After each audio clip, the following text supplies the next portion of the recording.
Hi everyone, I'm Nimesh Shah, CEO of Blick Rothenberg, and as part of our success stories, I'm delighted to be here at the London offices of miniclip and joined by President and Founder Rob Small. Rob, thank you very much for joining us today. Hi Nimesh, great to see you. So Rob, I've known you for a number of years now, and tell me about the start of your journey at miniclip. So the journey of miniclip really started in the 1980s when I was at school. I am dyslexic, and I think the way that my brain was kind of programmed was not conducive with the ways that they teach at schools, and so it wasn't a very happy time for me at school. And at the age of 16 I was called into the headmaster's office and asked to leave, at that point in my life I kind of had two decisions. One was to kind of accept that and kind of resigned myself to not really making a success of my life. The other was to use it as rocket fuel and try to prove that guy wrong. And that's the path that I chose. And so I left school, went to college and then on to university, got a 2:1 degree, and then went into the world of work. My first experience was in an oil company, working in a call center, like a lot of grads. And it wasn't a great experience, I have to say. And so after a few months, I decided to quit. And I thought, I'm young, in my early 20s, why not try and start my own company? And so, I felt like the chances of success were probably reasonably low, but I would learn a lot from that experience. And so I decided that I would try and set up my own company. At that point in time, in the late 1990s, the dot-com bubble was growing, and I was watching this as a kind of naive graduate from the sidelines and saw these companies that were IPOing for billions and billions of dollars. And I looked at the founders and the CEOs of these companies and thought, wow, I want to be that. And so that's what I did. I decided to create my own dot-com company, it was called in those days. And that was the start of miniclip's journey. Wow, and I can relate to getting told off at school as well, but maybe slightly different reasons, Rob. But where did you get the idea for miniclip then? So I was a grad with £15,000 of student debts, like most graduates.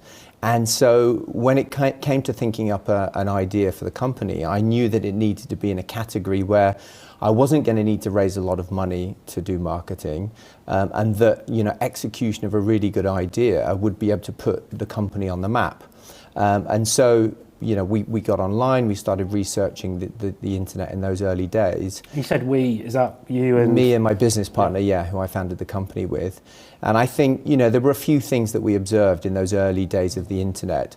One of the most important, and you're probably old enough to remember this, is the 56K dial-up modem, which was a huge limitation for an internet company. And so the idea that we came up with needed to pay attention to that, which was, a very low bandwidth connection. It needed to pay attention to the fact that we didn't have millions of dollars to invest in marketing. And so we focused on the entertainment category, because the entertainment category is hit driven. And you see, across music, movies, animations, games, hits, happening all the time. And so we thought if we could come up with a really solid idea and execute on it, it could put our company on the map. We just needed to come up with an amazing idea, and that was the toughest part, I guess. So entertainment category was the focus. We wanted our products to feel very accessible and have a very kind of global appeal. And in order to ensure that they were very accessible, we took quite a risky decision, which was to make them free. Now in 2000, the games industry was dominated by console, by PC.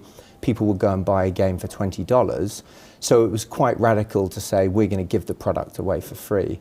But of course now that's common practice. Yeah. And so our focus was on building audience quickly. And so we focused on the entertainment category. We decided the brand name we chose would represent something that was highly accessible, something that was simple and easy to get into. And so miniclip as our brand represents that, something that's very compact, and clip was a generic term that could work across, we didn't know it was games at this point, but could work across all different entertainment categories. So the first idea that we actually had was a wrestling game with Britney Spears, because as a 21-year-old I was a big fan of Britney Spears, and so I thought, who wouldn't want to play a wrestling game with Britney Spears? So I made a wrestling game, And it was quite fun, but my business partner, who was an American, looked at the game and said, now let's just imagine, Rob, if this is really successful, what's going to happen? Brittany's going to find out about it, then her manager's going to email the lawyer and we're going to get sued. So I thought, good point. So we killed off the Brittany idea and we decided that we would flick to another character. And at this point in time, George Bush was becoming, he was still a lowly politician. He wasn't, we knew that he was the son of the former president, but he wasn't really, that well known. And so we thought actually somebody in the kind of political category could be interesting because they're less concerned about their image rights. And so we decided to make a game called Dancing Bush, which was filmed in the apartment that we started the company in. We hung some bed sheets in front of the work surfaces. And my business partner was the body double for George Bush, and I videoed him and made it into an animation. It took me a week, borrowed some money from the famous DJ Bob Sinclair, and released Dancing Bush to 30 people that we had, my friends from university, my business partner's friends. And nothing happened. Nobody even responded to the email. And what did your friends think of the game? Well, nobody really acknowledged it. I mean, in that era, you sent products around via attachments on email. So nobody even responded to the email. We got no traffic on the website. And then about 2 weeks later, I got a phone call from one of the IT guys that we were leasing some servers because we had no money. And he said to me, Rob, there's something going on. We think your servers are under attack because there's a lot of volume coming into them. We think it's a DOS attack, where they flood your IP addresses. He looked into it for a few hours, called me back and said, no, there's thousands of people trying to access your website, trying to access this Dancing Bush thing. So, Monday morning got into work, downloaded a text file because there were no analytics in those days, and sure enough, 5,000 people had tried to play the game that day. That was the start of the craziest week of my life. Because they say that timing is everything in business, and our timing was absolutely impeccable. Because as that week progressed, by the Wednesday of that week, George Bush announced that he was going to run for the presidency. So our animation that had just started to grow in popularity suddenly exploded. And by Thursday, I'd had an email from a journalist at Fox News who said to me, we'd like to interview you about this animation that you've made. And I was a graduate, making it up as I went along, and I was petrified at the thought of being interviewed. But I had a call with this journalist, and she asked me, a few questions about the idea, and then she asked me the question she really wanted an answer to, which was, has George Bush funded this animation? Which is, of course, ridiculous, because we just... And did you preempt that question? No. I mean, I was completely caught off guard, and I wanted to answer it honestly, which was, that's a ridiculous suggestion. We're just two guys messing around in an apartment. But my business partner was smart enough to realise that there was an opportunity here.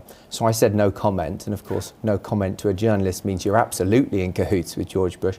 And that animation went on to be played over 1 billion times.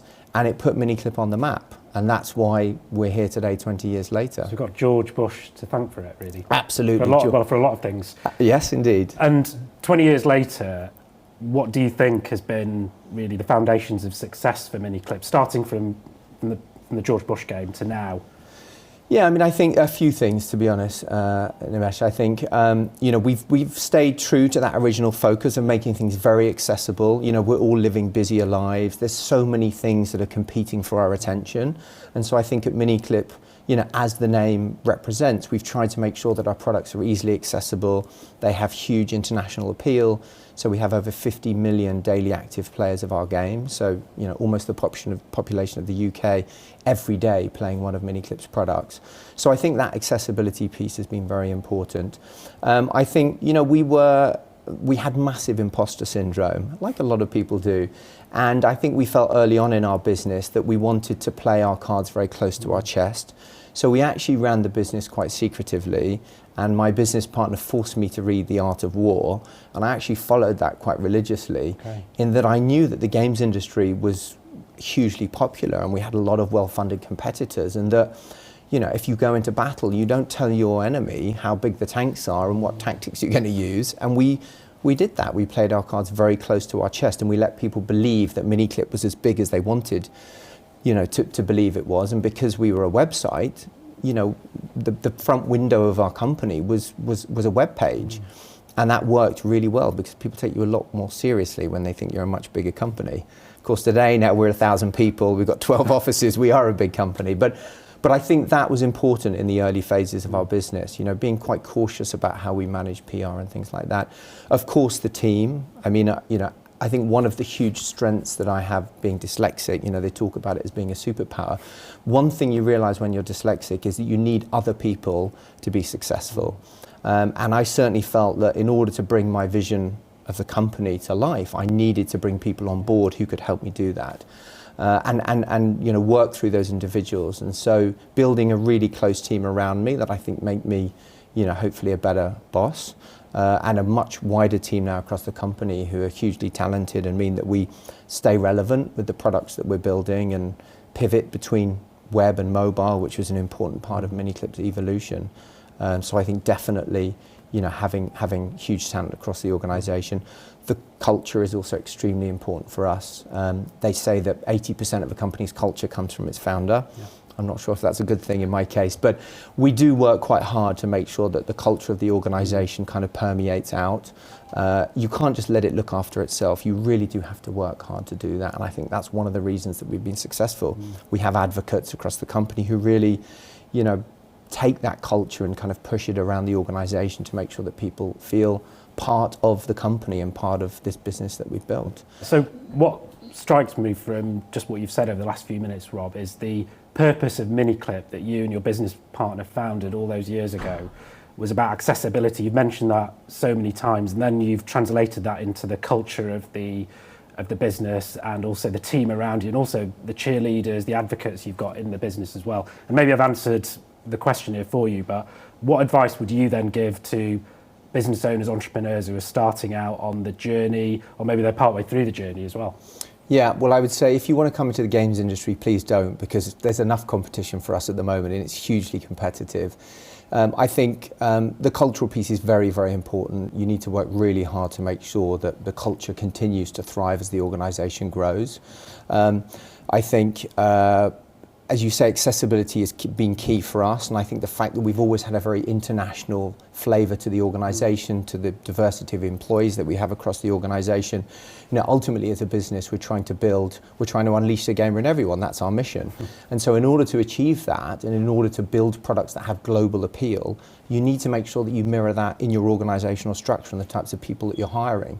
So we do have a very diverse employee base across 8 different countries, and I think that means that we're more successful in building games that are culturally relevant to the markets that we focus on. And I think if that's your goal as a new entrepreneur, you need to make sure that you build that diversity in your team as well. And is that something that you did? You mentioned diversity, so that's something you did consciously from an early part of the miniclip journey? Absolutely. I mean, I think, you know, our focus strategically, and the point where this really dawned on me was about 6 years ago when we were focused on really trying to capture market share in India. And I stood on stage in front of 500 employees in Marrakesh. We had an offsite there, and I said to the team, you know, we really need to focus on India. It's a new market. It's, you know, a young base of a young population, love games. We need to be the first mover in this market. But it dawned on me that in order to build games that are going to succeed in India, we needed to make sure that we had people who understood the culture of the market there. And so we went and hired lots of people across India to help us build games like Karam, which is a very popular tabletop game that is played in India. Not many Brits would have heard of it, but we had a team who knew that that was a household game in India, and so we released a Karam game. It's now one of the most popular games in the Indian market. We've just released a cricket game. Are you a cricket fan? I've actually been to the World Cup in India to watch India win the World Cup, even though I'm an England fan.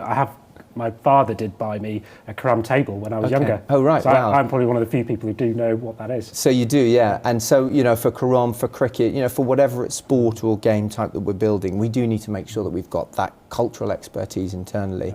And that's certainly been important for us, and the reason that we've been in business for 2 decades now. And I have to ask, because it's a lot of what our people ask as well internally, is where did you get the idea for 8-ball pool? That's a good question, yeah. So 8-ball pool was actually an acquisition.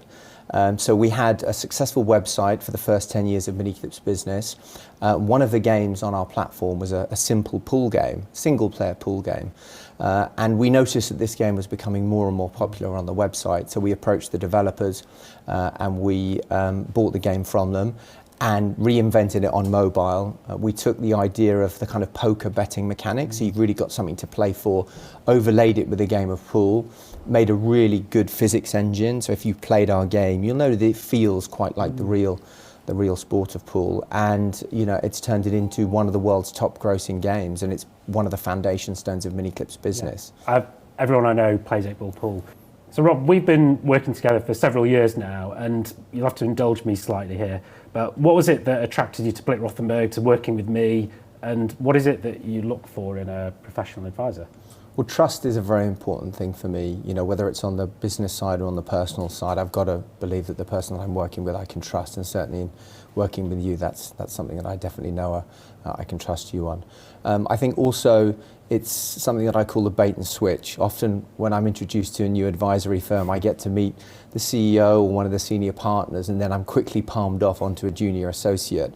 But I think certainly with Blick Rothenberg, you know, I met you earlier on and we're still working together all these years later, and that's how you build trust with your client base, and I really appreciate that from my side. I think also you offer very pragmatic advice. You're speedy with the responses that you know I have for you, and I very much enjoy working with you, so it's been a great relationship so far. Well, thanks very much, Rob, for all those kind words. You have indulged me. Just wanted to say again a big thank you for being part of Success Stories today, and I've certainly picked up a lot about the journey of miniclip, and I'm sure it's been really interesting for everyone listening to this short video. Thanks so much, Nimesh. Thank you. Cheers.